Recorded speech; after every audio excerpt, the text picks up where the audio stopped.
Allez, on commence Bonjour par qui? William, bonjour à tous. Eh bien, en feuilletant le Figaro ce matin, vous tomberez sur une photo prise ce week-end lors du meeting d'un ancien chef de l'État qui ne rêve que de le redevenir, sur les terres bordelaises d'un ancien Premier ministre, jadis présenté comme le meilleur d'entre tous et aujourd'hui mûr, si l'on en croit sa popularité, pour un quinquennat. Alors, l'avantage d'une photo, c'est qu'on peut lui faire dire ce qu'on veut. Il n'y a donc pas de raison que je me prive d'une telle facilité et que je ne me plaise pas à imaginer qu'Alain Juppé, sur cette photo, pointe un doigt accusateur vers Nicolas Sarkozy. On sait ce qui s'est passé. Alain Juppé a été hué par des militants UMP sur ces terres bordelaises, et ce, en présence d'un Nicolas Sarkozy ne pipe en mots genre « c'est pas méchant » et bien sûr, je n'y suis pour rien.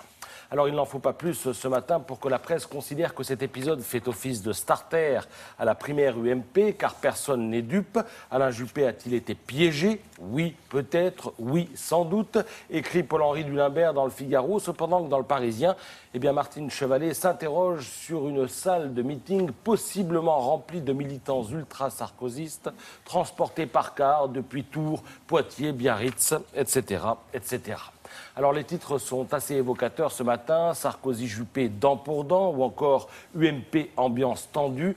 Quoi qu'il en soit, Nicolas Sarkozy ne sort pas grandi de l'affaire et cela lui vaut même de se faire atomiser par une Christine Claire très en colère dans le télégramme de Brest, après avoir rappelé qu'Alain Juppé est aussi le fondateur de l'UMP et l'ancien Premier ministre qui tenta de ramener Sarkozy dans la famille quand les militants en étaient encore à le huer et à le traiter de traître baladurien.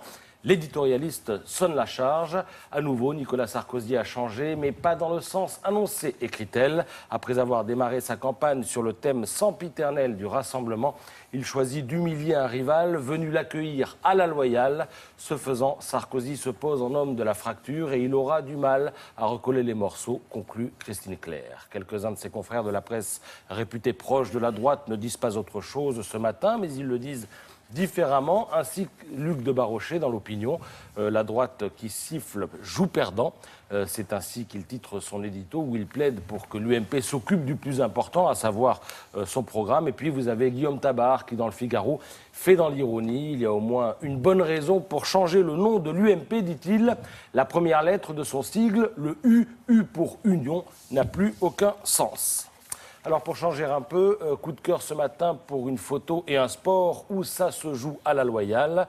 La photo, elle est signée Antoine Couvercel et elle témoigne autant de l'ivresse suisse que du désarroi des joueurs français. Regardez, au second plan, la Coupe Davis leur a échappé. Dans le même genre, vous avez ce cliché de Denis Charlet dans Libération. Et pour le fond, eh bien, rendez-vous ce matin dans l'équipe qui capte à la une l'instant où Federer s'écroule, conscient qu'il vient de gagner le titre qui lui manquait. Sans doute le méritait-il, il n'a jamais aussi bien joué qu'hier, estime dans l'équipe Mats Wilander, c'est à dire dans le quotidien sportif. Il a bien chopé là. Ah, c'est même pas flou avant qu'il tombe sur les genoux. Les genoux ne touchent pas encore terre. C'est très fort ça. Merci beaucoup. Allez, à tout à l'heure.